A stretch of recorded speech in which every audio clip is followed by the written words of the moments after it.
আসসালামু আলাইকুম এভরিওয়ান। আশা করি আপনারা সবাই ভালো আছেন। আমিও ভালো আছি। তো শুরুতেই বলব প্লিজ আমার চ্যানেলটা সাবস্ক্রাইব করেন। কারণ আপনাদের একটা সাবস্ক্রাইব পেলে আমি অনুপ্রাণিত হই। আমার খুব ভালো লাগে। তো চলেন ভিডিওটা শুরু করি। তো ভিডিও শুরুর আগে আমি ছোট্ট একটা চার্ট আপনাদের দেখাবো। কালকে এই চার্টটা আমি এনালাইজ করছিলাম। আমি বলছিলাম কালকে মার্কেট এইখান থেকে এইখানে যাবে। কিভাবে বুঝলাম? ট্রেড লাইন ফলো করে এবং সাপোর্ট অ্যান্ড রেজিস্ট্যান্স ঠিকঠাক মতো ড্র করতে পারলে এবং একটা বুলিশ স্ট্রং ক্যান্ডেল পাইলে মার্কেট এইখান থেকে এইখানে যাবে। ঠিক এই পর্যন্ত আসছে কিনা দেখেন তো। তো আজকের বিষয়টা এটা না, আজকের বিষয় হচ্ছে বাইন্যান্স। বাইন্যান্স কি স্ক্যাম করবে? নির্ভরযোগ্য? বাইন্যান্সের ভবিষ্যৎ কি? তো চলেন ভিডিওটা শুরু করি। তো ক্রিপ্টোকারেন্সি এই দ্রুত পরিবর্তন দুনিয়ায় আপনারা নিশ্চয়ই একটি নাম শুনছেন। তা হলো বাইন্যান্স। পৃথিবীর বৃহত্তম এই ক্রিপ্টোকারেন্সি এক্সচেঞ্জ সত্যিই কি নির্ভরযোগ্য? বাইন্যান্স কি কোনোদিন স্ক্যাম করবে? নাকি ক্রিপ্টো জগতে চিরস্থায়ী হবে? আজকের ভিডিওতে আমরা এই গুরুত্বপূর্ণ প্রশ্নগুলো উত্তর খুঁজে বের করব। তো বাইন্যান্সের অবস্থান এবং নির্ভরযোগ্য। প্রথমে দেখা যাক বাইন্যান্সের বর্তমান অবস্থান কি? বাইন্যান্স হলো ভলিউমের দিক থেকে বিশ্বের বৃহত্তম ক্রিপ্টোকারেন্সি এক্সচেঞ্জ। প্রতিদিন কোটি কোটি ডলারের লেনদেন হয় এই প্ল্যাটফর্মে। এর প্রতিষ্ঠাতা হলো চ্যাংপেং জাও, যার সংক্ষিপ্ত নাম হচ্ছে সিজিট। তিনি ক্রিপ্টোকারেন্সি ক্রিপ্টো যিনি ক্রিপ্টো জগতে অত্যন্ত পরিচিত এবং প্রভাবশালী একজন ব্যক্তি। এই বিশাল আকার এবং বিশ্বব্যাপী উপস্থিতি নির্ভরযোগ্য একটি বড় ভিত্তি। নিরাপত্তা ব্যবস্থা। বাইন্যান্স ব্যবহারকারী বাইন্যান্স ব্যবহারকারীদের সম্পর্কে সুরক্ষার জন্য কি করে? তারা টু ফ্যাক্টর অ্যান্টি মানে অথে মানে অথে অথেন্টিকেশন বা টু ফ্যাক্টর বা অ্যান্টি ফিনিশিং কোড বা কোল্ড স্টোরেজ ব্যবহার করে। তথ্যাধিক নিরাপত্তা ব্যবস্থা করে। সবচেয়ে গুরুত্বপূর্ণ হলো তাদের সাফু বা scratch asset found for user নামে একটি ইমার্জেন্সি ইন্স্যুরেন্স ফান্ড আছে, যা ব্যবহারকারীদের তহবিল সুরক্ষা রাখার জন্য তৈরি। পৃথিবীর বড় বড় ব্যাংকগুলা কিভাবে তাদের ফান্ড সুরক্ষা রাখে, এইসব সংস্থা ব্যবহার করে তারা ফান্ডগুলো সুরক্ষা রাখে। স্ক্যামের সম্ভাবনা আছে কিনা দেখেন। বাইন্যান্স কি স্ক্যাম করতে পারে? সহজ উত্তর হলো খুবই সহজ। সম্ভাবনা খুবই কম। তবে ঝুঁকি একেবারে নেই তা নয়। বাইন্যান্স এত বড় একটি প্রতিষ্ঠান যে সারা বিশ্বের বিভিন্ন দেশের সংস্থার রেগুলেটরি বডিজ কড়া নজরদারির মধ্যে আছে। বিশ্বের যত বড় সিকিউরিটির মানে কোম্পানি আছে তাদের কড়া নজরের মধ্যে আছে। আমেরিকা, ইউরোপ সহ বিভিন্ন দেশে তাদের লাইসেন্স ও নিয়ম মানতে হয়। এখন আসেন ইউএস বা সিএফএ বা রেগুলেটর সিকিউরিটি কি?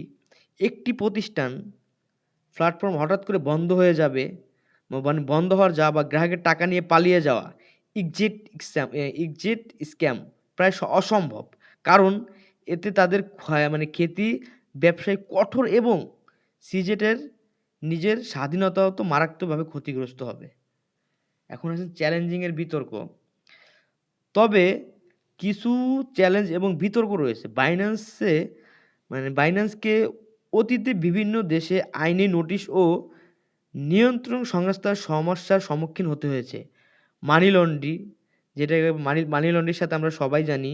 তারপরে কেওয়াইসি, নো ইওর কাস্টমার, নিয়মাবলী সঠিকভাবে অনুসরণ করার অভিযোগ উঠেছে। এই সমস্যাগুলো প্ল্যাটফর্মের উপর সাময়িক চাপ সৃষ্টি করতে পারে, তবে এগুলো স্ক্যাম করার প্রমাণ নয় এবং বরং নিয়ন্ত্রণ সংস্থার সাথে মানিয়ে চলার একটা চ্যালেঞ্জ। বাইন্যান্স কি চিরস্থায়ী? এই প্রশ্নটা অনেকেই করে যে ভাই বাইন্যান্স কি চিরস্থায়ী কিনা? বাইন্যান্স চিরস্থায়ী হবে কিনা তা ক্রিপ্টোকারেন্সির ভবিষ্যতের উপর নির্ভর করে।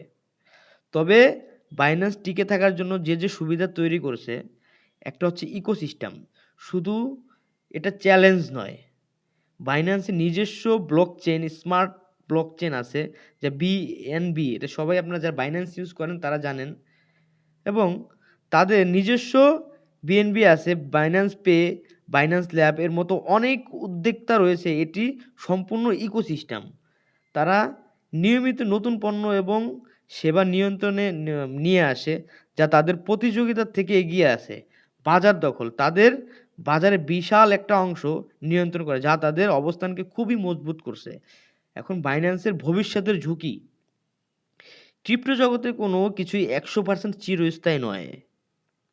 বাইন্যান্সের সবচেয়ে বড় ঝুঁকি হলো নিয়ন্ত্রণ সংস্থা বা পরিবর্তন, গ্লোবাল রেগুলেশন। যদি বিশ্বব্যাপী ক্রিপ্টো আইন হঠাৎ খুব কঠোর হয়, তা তাদের জন্য বড় চ্যালেঞ্জ হবে। নতুন ও উন্নত প্রযুক্তির সাথে আসা অন্য এক্সচেঞ্জের ভবিষ্যতে প্রতিদ্বন্দ্বী হয়ে উঠতে পারে। নিয়ন্ত্রণ বা হ্যাক, নিরাপত্তা ব্যবস্থা যেটাকে বলি, যদি তাদের নিরাপত্তা শক্তি তবুও অনেক যদি তাদের নিরাপত্তা শক্তিশালী, তবুও একটু বড়সড় হ্যাক প্ল্যাটফর্মের বিশ্বাসযোগ্য নষ্ট হয়ে যেতে পারে।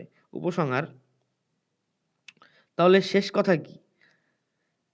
আকার, নিরাপত্তা, ফান্ড সাফল্য এবং পরিচিত কারণে বাইন্যান্সের অত্যন্ত নির্ভরযোগ্য একটি চ্যালেঞ্জ। স্ক্যাম আসলে হবে কিনা, একটি প্রতিষ্ঠান ও নিয়ন্ত্রণ গ্লোবাল প্ল্যাটফর্মে হিসাবে এক স্ক্যাম হওয়ার সম্ভাবনা প্রায় শূন্য। ভবিষ্যৎ ক্রিপ্টোকারেন্সি বাজারে টিকে থাকার জন্য প্রস্তুত, তবে দীর্ঘস্থায়ী নির্ভর করে বৈদেশিক নিয়ন্ত্রণ, বাজারের চাহিদা এবং তাদের নিজস্ব উদ্ভাবন।